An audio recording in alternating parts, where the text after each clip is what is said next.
From Hollywood, California, the Lux Radio Theatre presents Edward G. Robinson in Bullets or Ballots with Mary Astor, Humphrey Bogart, and Otto Kruger.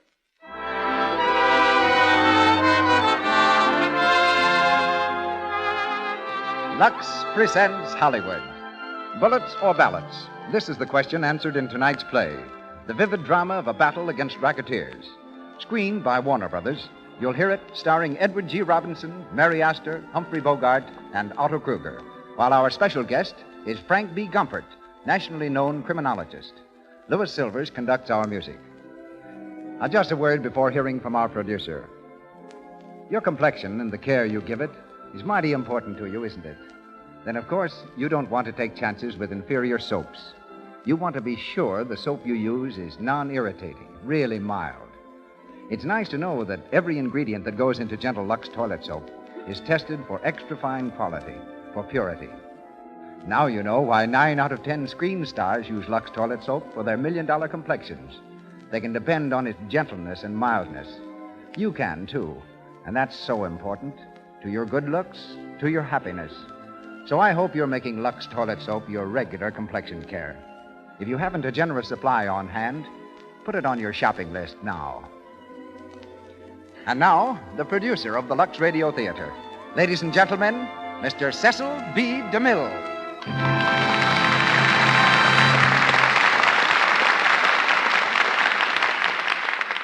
Greetings from Hollywood, ladies and gentlemen.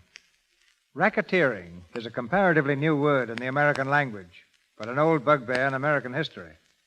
Following the Revolution, American vessels in the Mediterranean were plundered and their crews thrown into slavery so frequently that the United States, to continue commerce in those waters, signed a treaty with the pirates' ruler, the Sultan of Algiers.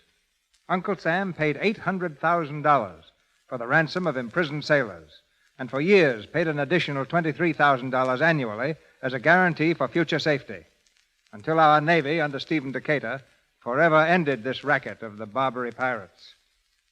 Today's racketeers, dealing in millions of dollars, would scorn the modest sums involved in historical racketeering, and only by militant public resistance, such as that shown in tonight's play, Bullets or Ballots, can America purge herself of these internal parasites. In his screen characterizations, Edward G. Robinson has often lived outside the law, but tonight he walks a straight and narrow path as he pins a badge inside his coat and becomes, as he did in the picture, Detective Johnny Blake. An established air personality because of his own program, Big Town, this fast-talking, fist-swinging favorite is from Warner Brothers Studio and will soon appear in Confessions of a Nazi Spy. In Bullets or Ballots, you saw another brilliant performance by one of the screen's best bad men, Humphrey Bogart, who likes playing villains, and tonight resumes the part of Bugs Fenner.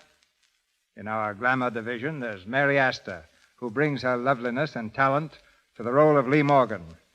Otto Kruger displays his genius for the sinister and changes only his first name in playing Al Kruger. We raise the curtain now, and the Lux Radio Theatre presents Edward G. Robinson in Bullets or Ballots with Mary Astor, Humphrey Bogart, and Otto Kruger.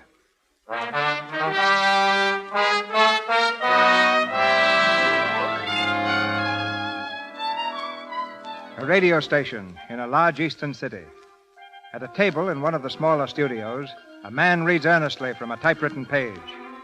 Behind the glass enclosure, the radio engineer sends the speaker's voice out across the city into the homes of listening millions. The man nears the end of his speech. And so, ladies and gentlemen of the radio audience, there are 1,000 rackets which are forcing prices beyond the reach of the poor, looting business, food, laundry, poultry, dry cleaning. And still the American people let the racketeer go free. Men like Al Kruger, protected against the law, return from mock trials to collect their share of the $200 million plunder taken each year from this city alone. And again I say, these rackets must be stopped. Ladies and gentlemen, I've been ordered by the Crime Combine to discontinue these broadcasts. The gentleman who phoned added, or else.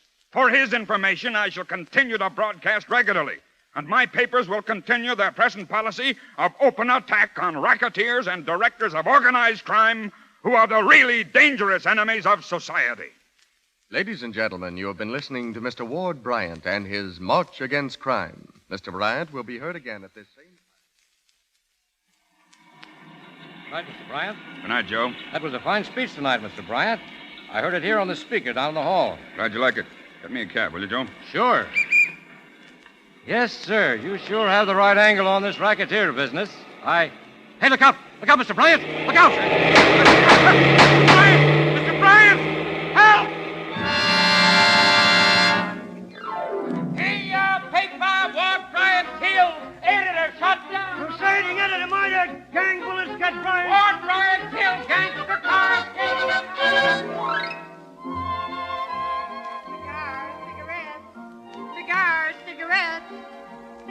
Cigarettes. Who is it? It's me, Miss Lee, Hyman. Can I come in? Come on. Good evening, Miss Lee. How are you, Herman? They said you was in your office. So why are you surprised? How are the collections today, Herman? Oh, just fine, Miss Lee. You really got something in this numbers game. It's going to catch on up here in the Bronx even better than in Harlem. Here's one day's collections. Did you have to bring it all in nickels, Herman? No, ma'am. There's 2 other bags, too. Green money. Mm-hmm. That's very nice. Yes, ma'am. You know, if it keeps coming in like this, you can sell this cabaret and move right into Park Avenue. Thanks. We'll stick to the cabaret in the Bronx. Bye, Herman. See you tomorrow. Oh, say, there was something else I wanted to tell you. Never mind. It'll come. I remember. Yeah, I saw Mr. Blake when I come in. Blake? Yeah, that detective fella. Where was he? In the bar. The bar? Is he drinking? Yeah. What's happened downtown? Any extras out? Oh, yeah. Yeah, that publisher was murdered. The one named... That explains it. Oh, the name was... Never mind, Herman. Sit down and rest. I got it. Bryant. Thanks. Hello, Johnny. Oh, hello, Lee. Sit down a while. Don't mind if I do. Guess it's all right for the boss to chin with a guy she hasn't seen in months. How have you been, Johnny? Okay. Why don't you let me know you were here? Well, I was busy reading this about Bryant. Yeah, that was real brave killing, wasn't it? Did you know him? Yeah, a little. Swell fellow. He had a swell wife and kid. Gonna be plenty tough on them. Wife and kid, huh? Yeah. You're a funny person, Johnny. When you come out of your shell, you're really human. Well, I don't like to see decent people pushed around. When something big breaks down there in your old stamping ground, it gets under your skin, doesn't it? What makes you think so? It's the only time I ever see you take a drink. Oh, no, this is just a celebration. I found out who stole Mrs. Blausmeyer's laundry. That must have been something. It was. You weren't on the level. Oh, sure. I've been transferred up here now, regular. Well, That's a fine finish for a great police career, isn't it? Trying to find stolen laundry in the Bronx. Oh, well, it's better than being pensioned off at the fire horses. I'm not kidding myself. I'm no use to them downtown anymore. Oh, but with things like this Bryant killing going on, it looks like they need you plenty. They ought to have your whole flying squad back in action. No, they don't believe in kicking the rats in line anymore. Nowadays, you're supposed to kiss them and tuck them in. Your friend McLaren doesn't think so. Oh, McLaren's only a captain. He takes orders, too. So you just go on staying loyal to McLaren and the police department, huh? That's about it. And looking for laundry. Sure. And someday Mac will be back up on top. Then you won't have to worry about me anymore. Johnny, who killed Bryant? Al Kruger? You're sure of it? It wasn't Al himself, but one of his stooges. Bugs Fenner, maybe. How do you know? Well, Kruger had the most to lose by cleanup. He controls every racket in town. Yeah, not the numbers. The numbers? Say, that's small time. If it ever gets big enough, he'll grab it, just like he's grabbed everything else. Yeah. He's got an organization, that guy. Crime Incorporated. Protected right down the line.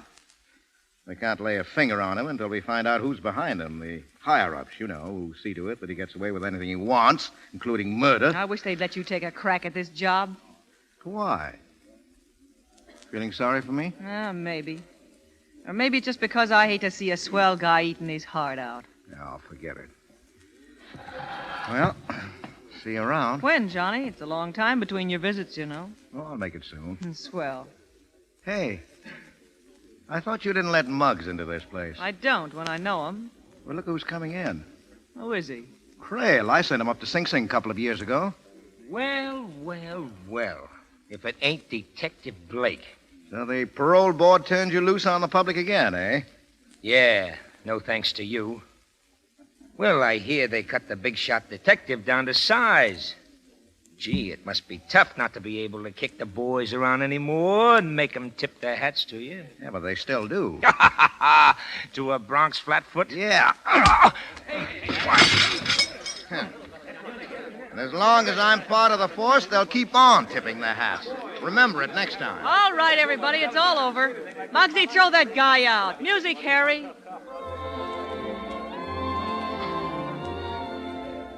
Well, I guess I'll go downtown, see what's going on. You haven't lost your gentle touch, have you, Johnny?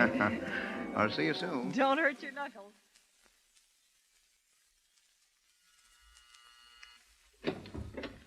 What do you want? I want to see Al Kruger. Yeah? Blake's the name. Detective Blake. Oh. Wait a minute. Hey, Al. Yeah? A guy named Blake.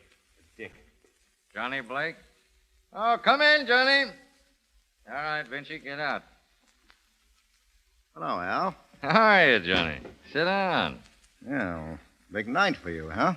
Working overtime. Yeah, that happens a lot. Well, your rackets must be doing all right. Yeah, about 5,000 last week.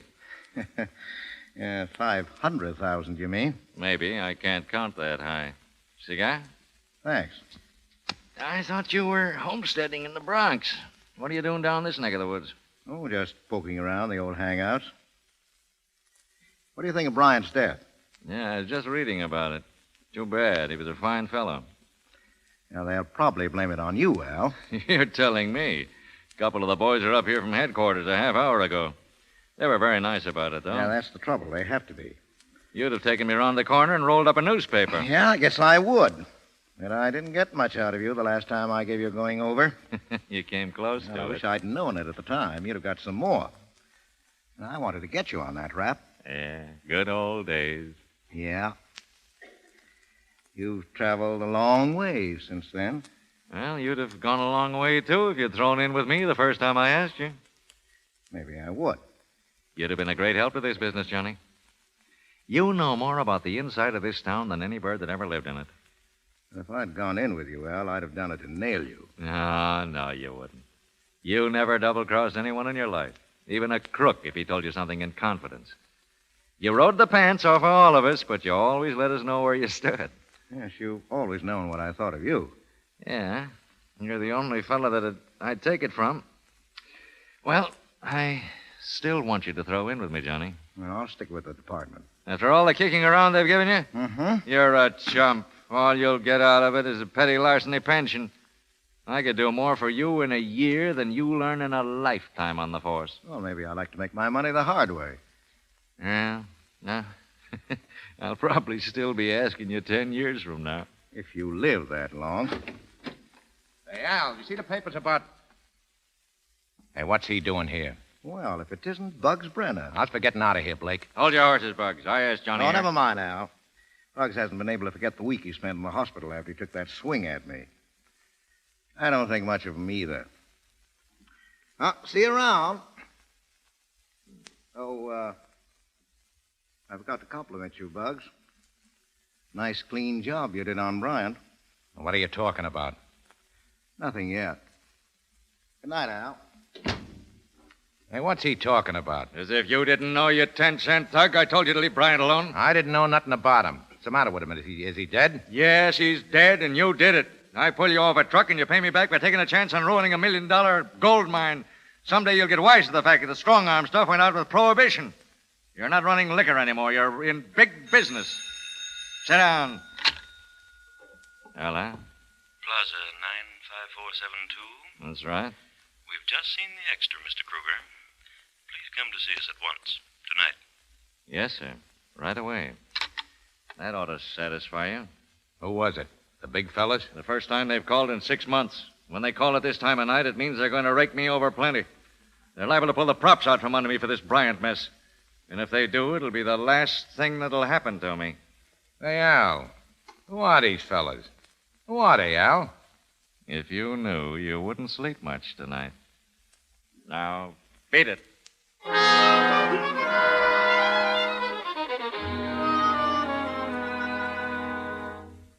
failing of one leader, Mr. Ward Bryan cannot stop these broadcasts. The march against crime will continue, faithful to the memory of one who died in the service of the people. Miss Lee. Shut up, The Herman. I first want to hear step had this. already been taken. A new police commissioner was recommended by the grand jury last week. A man with a splendid record and fine reputation for honesty and integrity. We are pleased at this time to inform our listeners that the appointment was ratified today. The new police commissioner of this city is Mr. Franklin McLaren. Mr. McLaren... Herman, Yes, ma'am. get Mr. Blake on the phone. Circle 0461. Yes, ma'am. Say, that's what I've been meaning to tell you about Mr. Blake. Well, what? Well, Mr. Blake got fired from the police force this morning. Fired? Someone's kidding you. No, it's true. You ask him. This Mr. McLaren started a big shakeup, and I fired a lot of fellas. But he was depending on McLaren. Well, you ask him, Miss Lee. Oh, now, where was I? Oh, yeah. Wait, never mind calling. I'll run over and see him.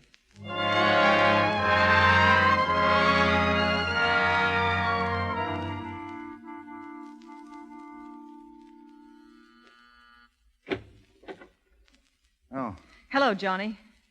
well. How are you, Lee? I never thought you'd get over this way. Well, shall we just stand here and swing on the door? No. Come on in.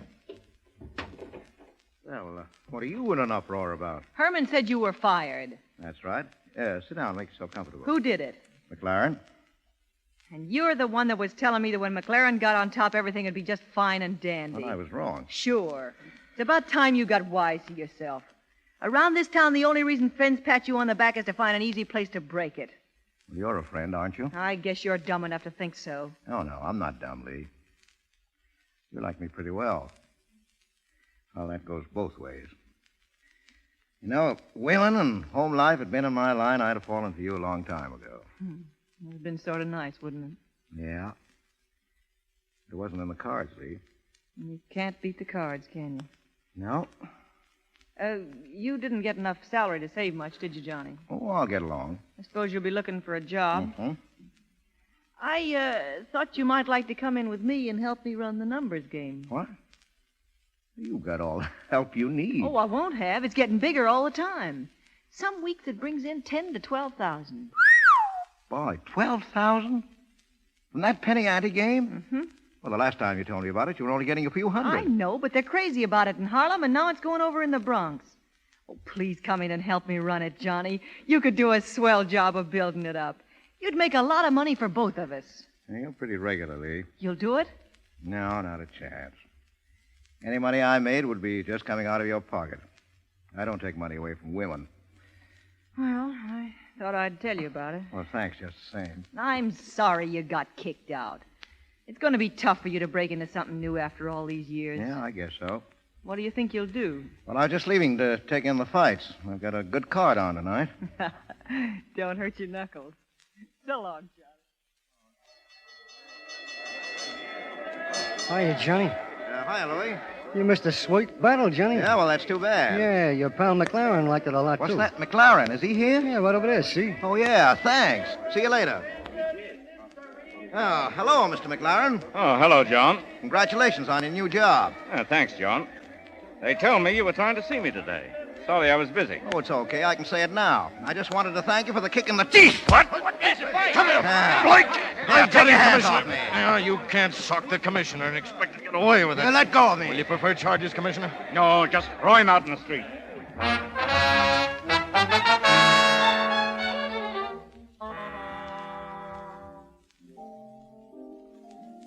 You want another drink, Johnny? Mr. Blake, to you. Sure. Sorry. I'll freshen this one up. Hello, Johnny. Oh, hello, Al. Mind if I sit down? I just came from the fights. Oh, yeah, I saw you when I went in. You don't miss much, do you? It's a habit. How was the main event? They ought to have had you in the ring. That was a sweet punch, Johnny. Well, McLaren had it coming to him. Oh, you're finally washed up. Yes, huh? plenty. A lot of thanks you got from McLaren and the public. Yeah, it's not even that petty larceny pension you were talking about. But from now on, I'm going to see what it's like looking out for number one. That offer is still open, Johnny. And I'd like to have you in with me. Doing what? Well, I got a hunch we're in for some trouble. With McLaren and that grand jury on a tear, if there's any weak spots in the organization, I've got to find them now. And you'll be the first one to spot them. Now, I want you to look over the whole setup. And the only one you answer to is me. You've got a lot of confidence in me. Yeah? Well, I've heard fellas you've sent to prison say that if you ever made a deal, you'd see yourself dead before you'd back on it. Well, how about it? Okay, Al. It's a deal. Good.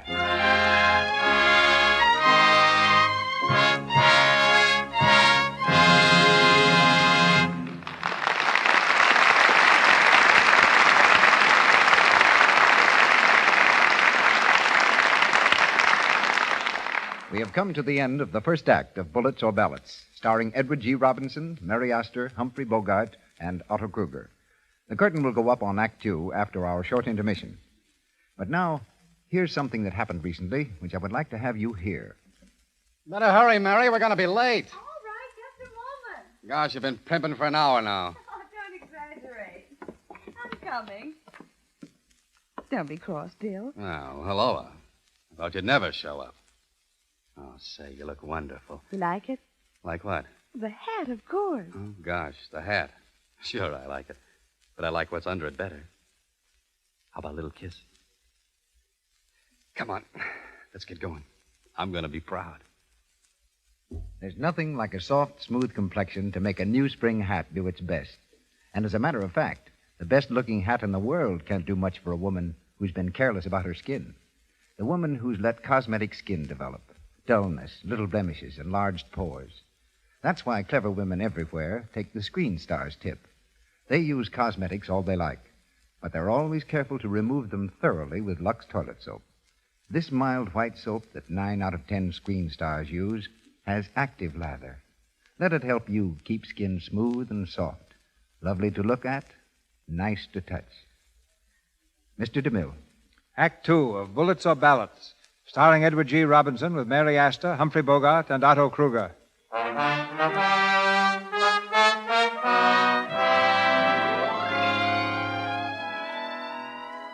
Fired from the police force, Johnny Blake has gone over to the racketeers as a working part of Al Kruger's crime combine. But now an outraged citizenry demands action. Swiftly and without warning, the new police commissioner cracks down. McLaren, dynamite racketeer. Police start cleanup. Loan sharks running. Laundry racket smash. McLaren raids jewelry fancy. One by one, the rackets fold, and thousands of dollars are turned back to the taxpayers. In a hotel room, Joe Vinci, the latest racketeer to feel the lash, savagely reads the headlines. Police raid jewelry fences. 200,000 in diamonds recovered. 200 grand. Well, that fixes my business plenty. Ah, you ain't getting it any harder than the others. It's phony to me. The cops couldn't have found out hideout without somebody tipping them off, and I'm going to find out who's doing it. You don't have to look far. All this has happened since Blake got in. What are you talking about, Bugs? I'm talking about Blake. I'm going to ask him a few questions. Hello, Louie. This is Bugs.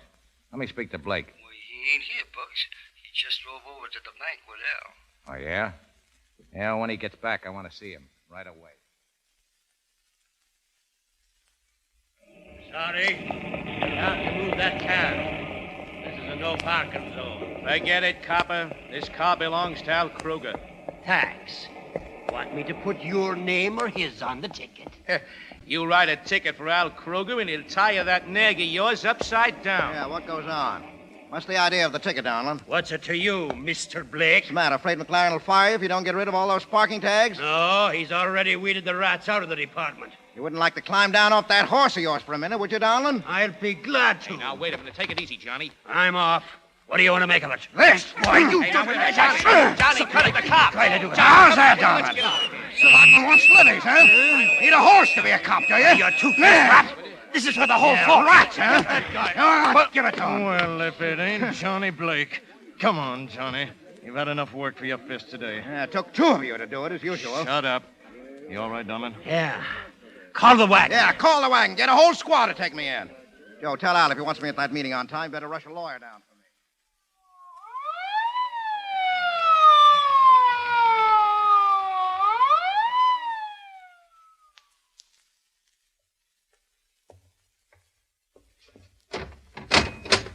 In here, you. Thanks. Now, someday, McCoy, I'll run into one of you boys when you're alone. I'll mark off the days on my calendar. How are you, Johnny? Well, hello, Mr. McLaren. How'd you get in here ahead of me? Well, they sent me word that you were on the way. And that I socked Donlin too hard? Well, you didn't do him any good. Or me either, that night at the fights. You know, Johnny, you ought to learn to pull those punches. Well, if I pulled them, they'd look phony. How's your jaw? Still in a sling. Well, what do you start the fuss for this time? I had to see a loan. This was the only way I could manage it. Well, what happens next? Well, I wish I knew. Here's another report. The whole poultry racket, down through names and addresses. Here, this is the plaintiff garage, a business headquarters, so forth. Yeah, I'm afraid it won't do much good, though, except for raids. Well, that's good enough for the time being. We've been doing pretty well on your information, Johnny. So I've been reading in the papers. Did you find out who bosses Kruger? Well, all I know is that there is somebody higher up, and he controls everything. Now, if we can nail that bird, the whole works will fold up from the inside. Does Brenner know who it is? No, nobody except Kruger. Do you think you'll ever get it out of him? No, not a chance. Well, how are you working it? We've got to know. Now, look, Brenner is Kruger's number one man. If anything happens to Kruger, and I'm going to see that it does, Brenner steps up. But I'm not going to let him, because I'm going to step into Mr. Brenner's spot. How? Well, I don't know yet. Is that all you got to tell me? Well, that's all for now, except keep on smashing him as fast as you get my instructions. When the break comes, I'll know what to do. Until then, you've got to play the cards the way I deal them. There's only one thing tough about it, though. What's that? Al Kruger. Now, he's just as much of a rat as the rest of them. He'd knock me off in a minute if he found out, but... And I'll hate to cross him. Because you haven't given him an even break? Yeah. Well, I haven't given you one either. We had another man on the force who tried to smash that mob. They threw acid in his face. His headlights don't burn anymore. I handed you a rotten job, Johnny. Oh, I asked for it. Hey, all I know is handling mugs. I'd have come back to work for you if I had to ride a horse or hand out traffic tickets. Blakes. Yeah? Kruger's lawyer's in the office. The rich for you. All right. Come on. Oh, so long, Mac. Well, take care of yourself, Johnny. Sure, and as soon as I'm set, you'll hear from me. In the meantime, make them tip their hats.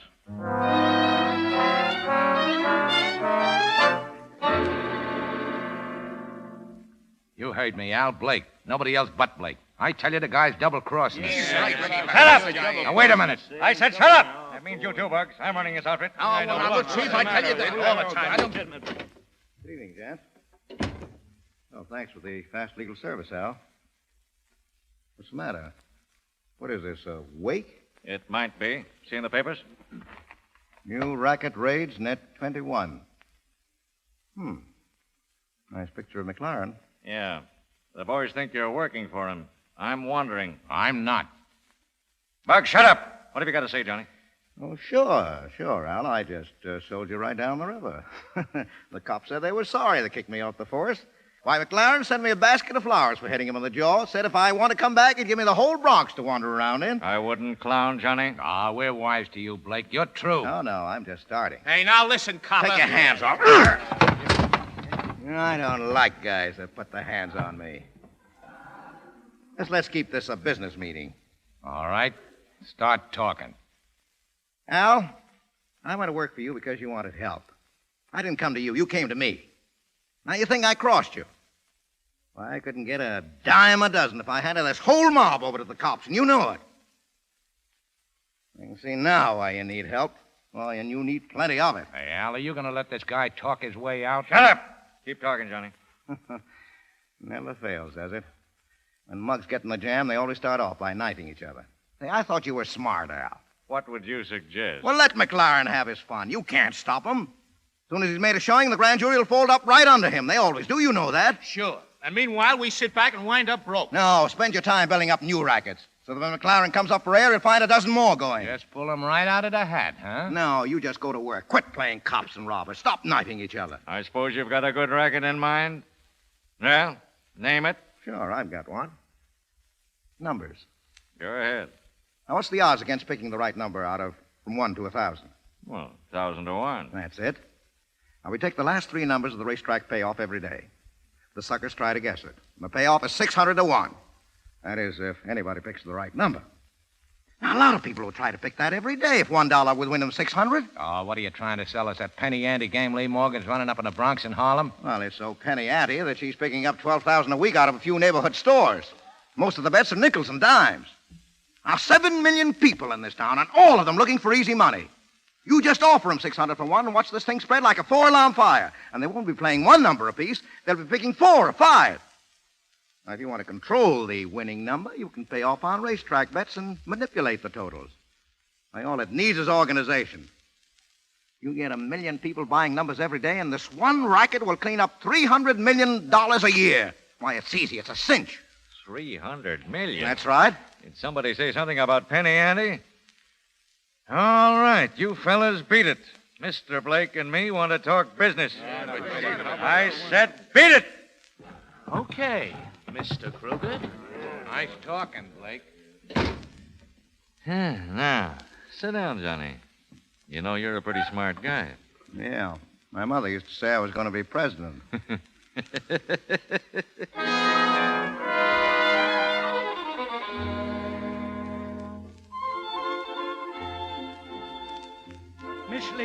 Miss Lee, I gotta see you right away. What's the matter, Herman?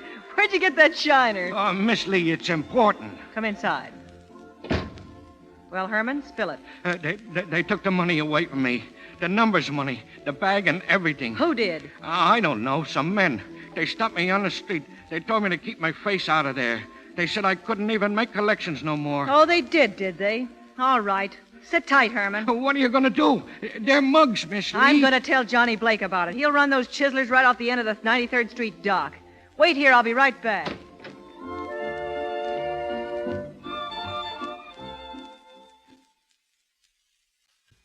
Front boy. Oh, clerk. Clerk. Yes, miss? I was told that Mr. John Blake had moved here. That's correct. I'd like to see him, please. My name is Lee Morgan. Oh, I'm sorry, but Mr. Blake isn't in his room. He left just a moment ago. No. Thanks. You're very welcome. Evening. Hey, you looking for Johnny Blake? Why, yes, I am. My name's Brenner. Maybe I can help you. I gotta find him right away. Hey, ain't you the Lee Morgan who runs the numbers game in the Bronx? Yeah?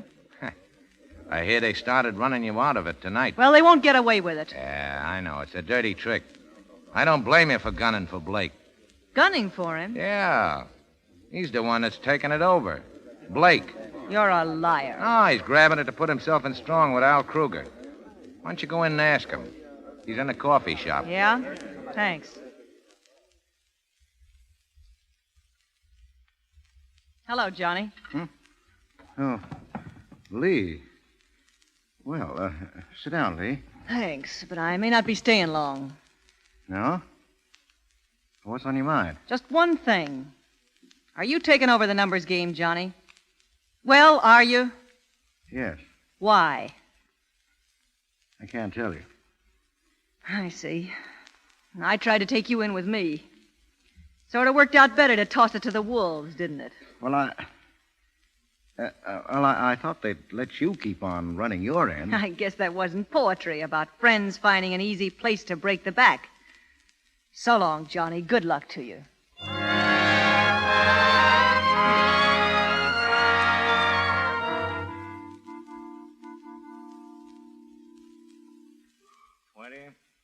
$30,000, $40,000, and one makes $41,000. That's your cut, Johnny.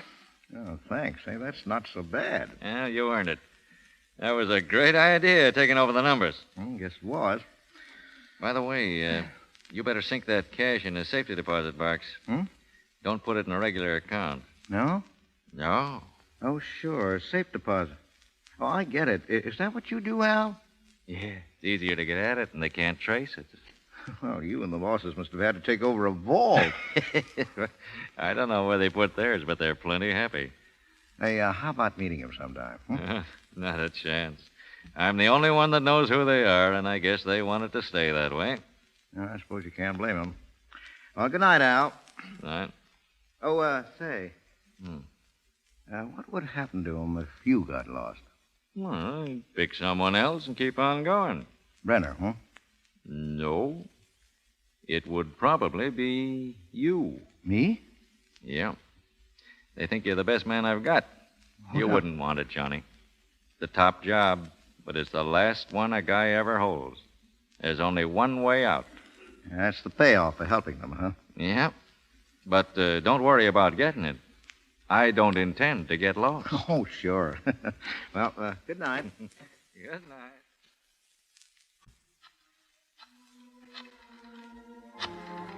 Hello?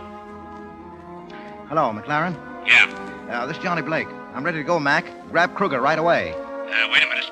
I can't cover an arrest like that. Well, you've got to, and put him where nobody can get at him. What are you going to do, Johnny? Well, I've got no time to answer questions. I know, but... Wait, that's not all. Crack down on Brenda's milk racket. Break it up. Smash it, do you hear? Whatever you say. Well, thanks, Mac. You'll hear from me later. This is the last move.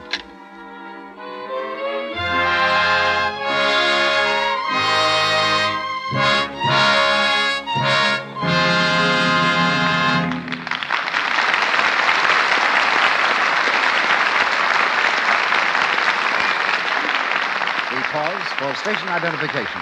This is the Columbia Broadcasting System.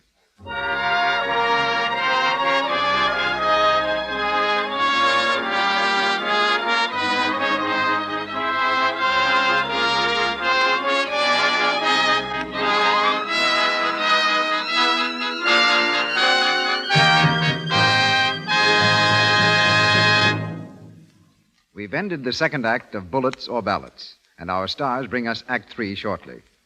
It's intermission and guest time now, but first, a suggestion. Screen stars use Lux toilet soap to help care for million-dollar complexions. They use it as a bath soap, too, because it has active lather that leaves skin fresh and fragrant. Here's what Joan Blondell says. Use Lux toilet soap as a beauty bath. It's the best way I know to protect daintiness. You'll love it. Are you enjoying the luxury of a daily beauty bath with this white, gentle soap screen stars use? You'll love the delicate, clinging fragrance it leaves on your skin. You'll be sure of daintiness. Now, our producer. The battle that Johnny Blake is fighting in our play against racketeering and terrorism is being fought throughout the country by men like tonight's guest, Mr. Frank B. Gumpert, who matched the brawn and daring of gangsters with the relentless weapons of science. Mr. Gompers is the criminologist in charge of the research laboratory of the Sheriff's Office of Los Angeles County. He's a policeman who fights not with machine guns, but with microscopes, has a degree in law, is a master of sciences, and a doctor of philosophy. He's been technical director of several movies dealing with crime and has worked on some 8,000 cases, hundreds of them murders. As a 20th century Sherlock Holmes, Mr. Gompert, tell us just how do you do it?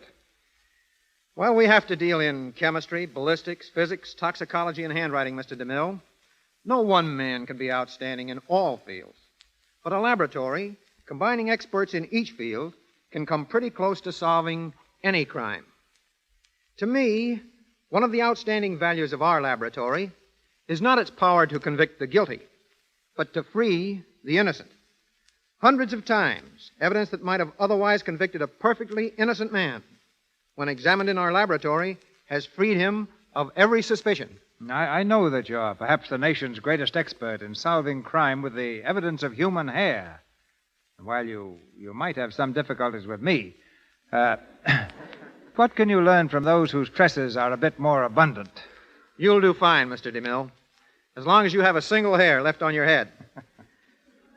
From that single hair, we can usually learn a man's approximate age, his environment, the places he visited recently, his type of employment, his personal habits, and frequently, his race. We can also learn a dozen things from a cigarette. A cigarette? Yes. Anybody who smokes a cigarette reveals secrets through the saliva that remain on the end, even though many months have elapsed since it was smoked. Saliva tells us to what blood group the man who smoked the cigarette belongs. There are 20 blood groups with which we deal, and often we can eliminate 19 out of 20 suspects by a blood grouping test. I can see it's getting harder and harder to commit murder. Not to commit it, but to get away with it. But while we solve crimes, the public can do far more than we can do in preventing them. Don't be intimidated by the threats and boasts of racketeers. Every time you surrender, you betray not only yourself, but your neighbors and your community. At the first sign of a threat, get in touch with your local authorities. And now, ladies and gentlemen, just to prove what an ordinary piece of evidence may reveal, I gave Mr. Gompert a coat which I wore sometime yesterday. He examined it and is now going to tell exactly what he found out about me from that coat. You're sure you want me to go through with it? Yes, of course I do. We really don't have to, Mr. DeMille. Backing out, are you? Okay, Mr. DeMille, you asked for it. I took your coat and last night beat out all the dust. Here's what it told me. Yesterday morning, you took a walk with a brunette between the ages of 20 and 25. An actress, probably a star. You stopped at Hal Chester's flower shop, bought an orchid, had lunch at the Brown Derby, and ate, among other things, a shrimp cocktail. Later, you went from there... No, thank you. That's plenty. But don't try to tell me you learned that from my coat. You probably followed me. Sorry, you're wrong. Here's how it was done. A few black hairs on the coat told me the lady's age, and a preparation on the hair revealed she had something to do with acting under powerful lights. I guessed she was a star instead of an extra because the face powder also found on the coat was very expensive. You were walking. Because if you had been riding, the powder would have been differently placed. It was in the morning because that particular powder will not look well on a brunette at night. You went to Hal Chester's because I found pollen from a cymbidium. That's a terrestrial orchid. And Hal Chester's is one of the few shops carrying it. You went to the Derby because I found a tiny spot of sauce used for a seafood cocktail. And it contained a trace of herb, which I won't name, because the chef at the Derby claims that it's part of his secret shrimp recipe. You win, Mr. Gompert. But who was the girl? Well, that's for you to reveal. Well, it happened to be my daughter, Catherine. I have only one suggestion to make.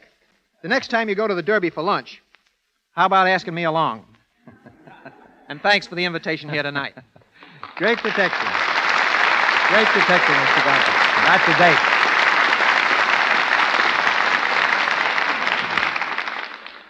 Edward G. Robinson in Bullets or Ballots with Mary Astor, Humphrey Bogart, and Otto Kruger.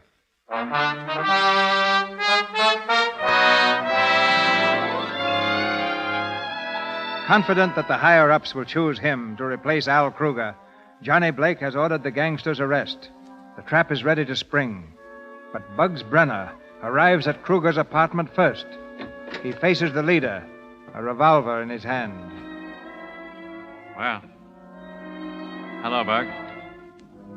What are you doing over here? The cops just smashed my milk racket. So? So I'm starting to take over the numbers game.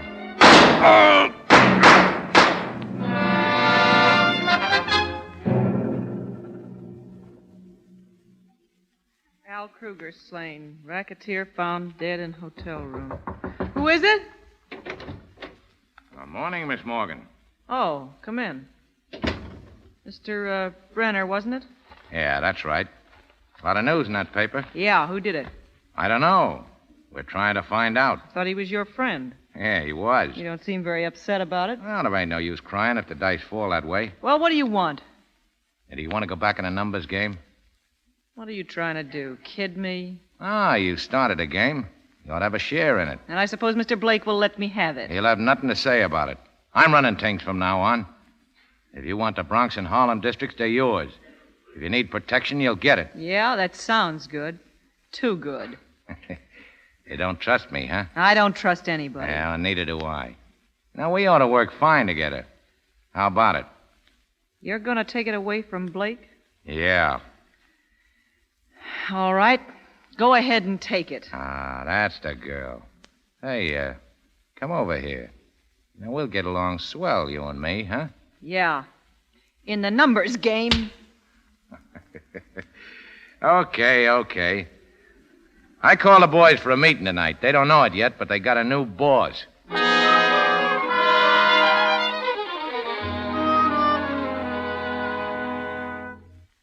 we'll find out who got Al sooner or later. But we ain't got any time to waste worrying about it now. The question is, do I run this business from now on, or don't I? It's all right with us. But the bosses may have something to say about it if we ever hear from them. I'll take care of that. Why didn't you ask Blake in on this here meeting? Because he ain't going to be so important from now on. He's the one that sold Al on sitting back waiting for McLaren to run down. Well, it ain't worked out that way. I'm going to put the rackets back in full swing, whether there's trouble with McLaren or not. Well, I'm sorry I'm late. Are you holding an election, boys? It's already been held. Oh, and you're it, I suppose. Yeah. You got any objections? Oh, a few. Now, what's the first one? Well, the job was given to me. What? When? You. The bosses called me in 2 hours after the news broke. You expect us to believe that? Well, I told them you might have a few doubts, but I couldn't persuade them to come down here and prove it. Hey, who are they? Did Kruger tell you? No. But I think I'll keep sitting in this seat till I hear from them, personally. Sit anywhere you want to, but don't try and stop me from carrying out orders. I have to take charge of the week's collection and have it to them by 10 o'clock tomorrow night. I'll meet you boys at the garage at 6. Oh, no, you won't. How do we know they called you? Yeah, how do we know? Because I'm telling you. Is that enough? No. I'll answer Here, that. Get away from that, Blake. Hello? Who? Yeah, he's here. Who's this? Okay. It's for you, Blake. Who is it? They wouldn't say. Now, excuse me, gentlemen. Hello? Hello. Is this John Blake? That's right. We'd like to see you, Mr. Blake. Al Kruger told us you could be trusted. When would it be convenient for you to come? Well, name your time. Shall we say 7 this evening? Sure, where? At the Oceanic Bank and Trust Company. I see. Ask for Mr. Thornback, the president. Oh, yes, well, thanks. I'll do that. Goodbye. Well, I'm sorry I have to run, boys, but I know you'll excuse me. I've got an appointment with the bosses. So long.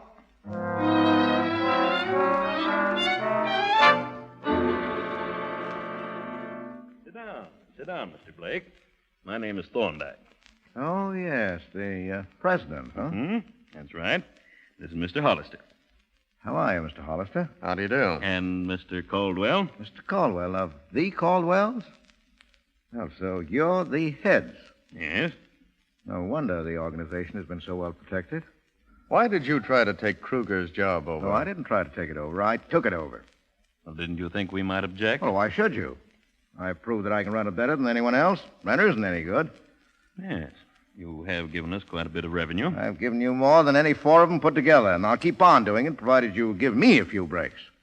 You know, I'm not in this for fun. You satisfied, gentlemen? The job's yours, Blake. Thanks.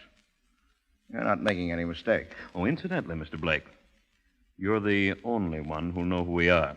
I understand that. Now, the first thing we want you to do is collect our receipts from the garage tonight and bring them here. Yeah? Well, I already arranged to collect them. Oh? Will it be all right if I get here at 10?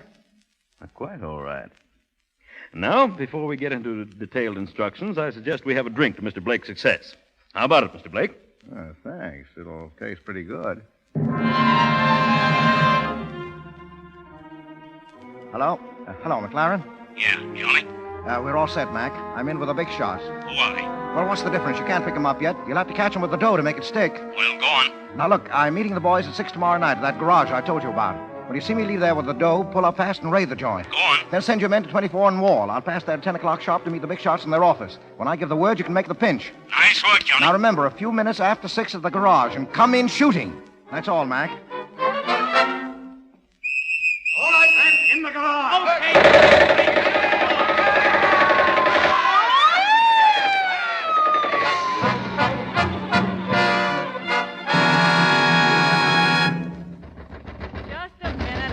Horses. Hey, let me in. What's the idea of coming in the back way, Bugs? The cops are after me. Has Blake been here? No, what's happened? Nothing, except that he's done what I always said he was going to do. Put the whole crowd in a spot for McLaren. They got everybody except me and Joe. Raided the garage. Wait a minute. Johnny was... He worked with the police? Oh, he's been working for them the whole way, and now I'm going to pay him off. I'll get him if it's the last thing I do. Hello? Lee Morgan. Is Bugs better there? Who's calling? Tell him it's Joe. Oh, I'm sorry. I haven't seen him. He said I could reach him there. I'm sorry, but he's not... Wait a minute. Give me that phone. What's the matter Give with it to you? me. Hello? Hello, Bugs. This is Joe. Yeah? Go ahead. I found him, Bugs. Blake? Where? He's hiding out. 1124 East 18th. 1124 East 18th. Yeah, it's an old private house. There's a back stairs leads right to the door of his room. Okay. Thanks, Joe. Bugs, what are you going to do? I'm going to pay Mr. Blake a visit. Wait, now listen, Bugs. Get away from that door. Bugs, please, Get wait away a minute, from there, I Bugs. say. Oh, Johnny. Oh. Hello, information. Listen, I want the number of a house at 1124 East 18th Street. Yes, hurry, please.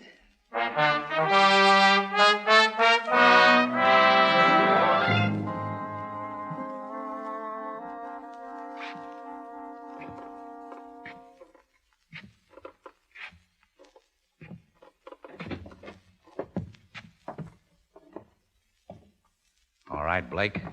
You can stop right now. Who's that? Who's down there? Bugs. Your old friend Bugs. Yeah, I hear you're making a trip out to see the big fellas, Johnny. Yeah. Yeah, in a hearse.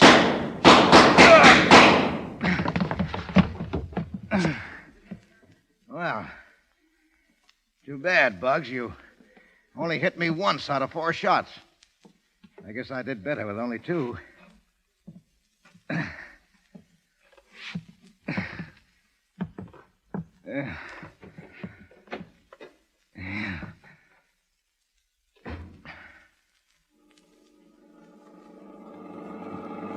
Johnny! Oh, hello, Lee. Johnny, I tried to call you.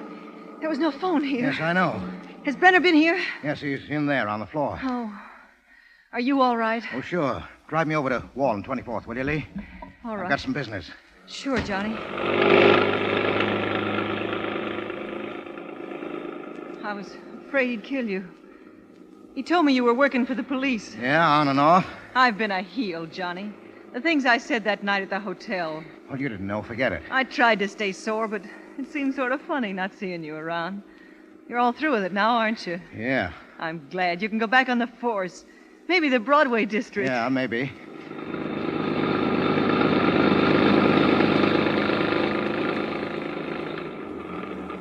Oh, here's where I get off.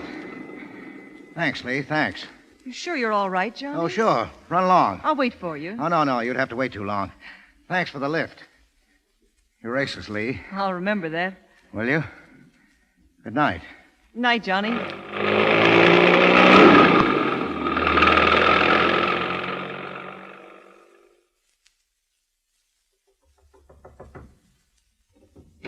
Oh, hello, Blake. How are you, gentlemen? Well, 10 o'clock on the dot. You'll keep your appointment. Yeah, I wanted to make the first job perfect. Here's the money. All right, open it up.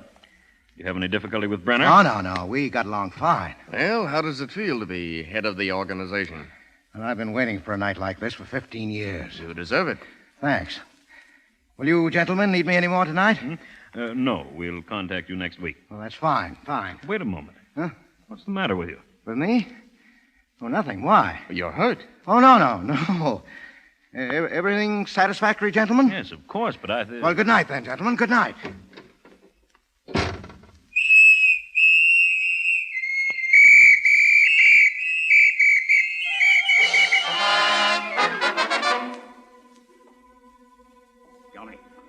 Johnny, are you all right?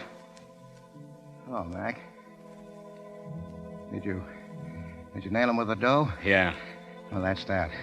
Who got you? Brenner? Yeah. Oh, where is he? He's washed up. Check the bullet he put into me with the ones that killed Bryan and Kruger. They're all from his gun. You didn't miss a bet, did you? I try not to pull the punches this time. I guess Brenner didn't either. Oh, don't worry, Johnny. I'm taking you to the hospital. Oh, no. Won't do any good. So long, Mac. Just keep kicking him in the line, Mac. I will, Johnny. Yeah, I'd like to think that when the mugs see a policeman, they'll keep on tipping their hats.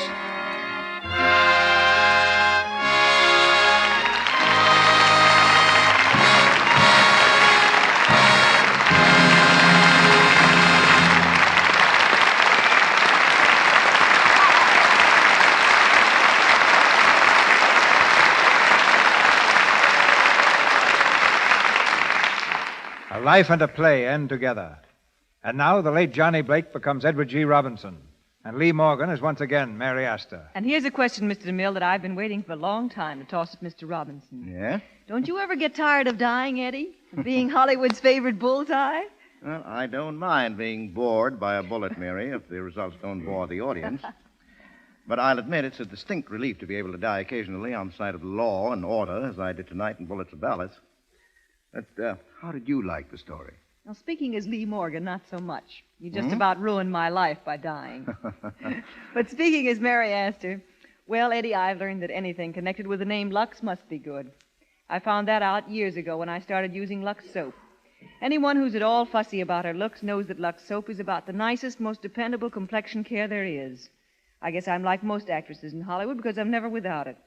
Incidentally, Mr. DeMille, the last time Eddie was on this show, didn't I hear him promise you a job on his own program, Big Town? He certainly did. He even gave me a name. I was to play Benny the Bomber. That's the last I've heard about it. Well, the truth is, I haven't had a spot lately for a torpedo. Besides, I don't think you'd be much of a pineapple juggler, Mr. DeMille. Well, then, couldn't I play a detective sometime? No, sorry, no experience. Well, couldn't I take some lessons from Mr. Gompert? Say, I might have an opening on Big Town at that. Oh, thanks, Eddie. Thanks. Hey, do you mean it? Why, of course. You send that Mr. Gompert around sometime. He sounds like a great bet. Oh, and remember, keep tipping your hat. Good night, Mr. DeMille, and don't give up. I'm sure you'd make a perfectly lovely Benny the Bomber. Thanks, Mary, and good night. So long, copper.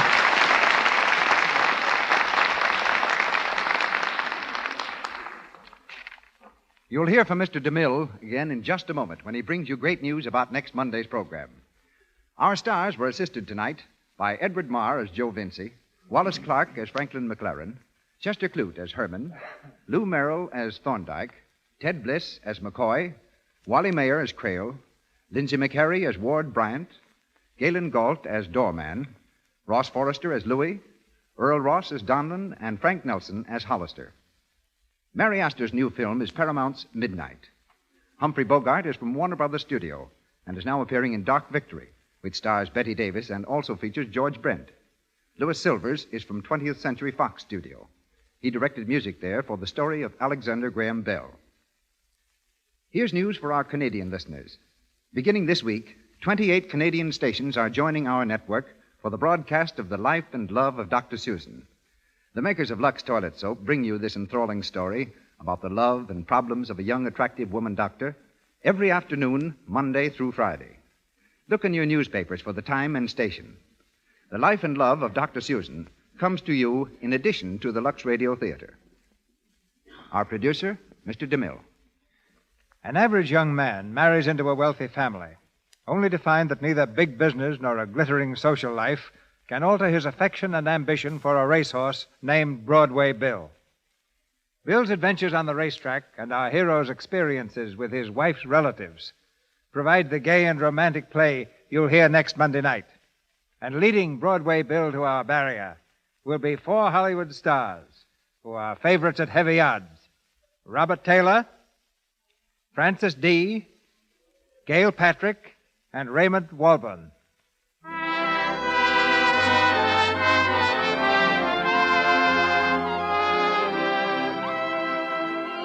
Our sponsors, the makers of Lux Toilet Soap, join me in inviting you to be with us again next Monday night when the Lux Radio Theatre presents Robert Taylor and Francis D. in Broadway Bill with Gail Patrick and Raymond Walburn. This is Cecil B. DeMille saying good night to you from Hollywood.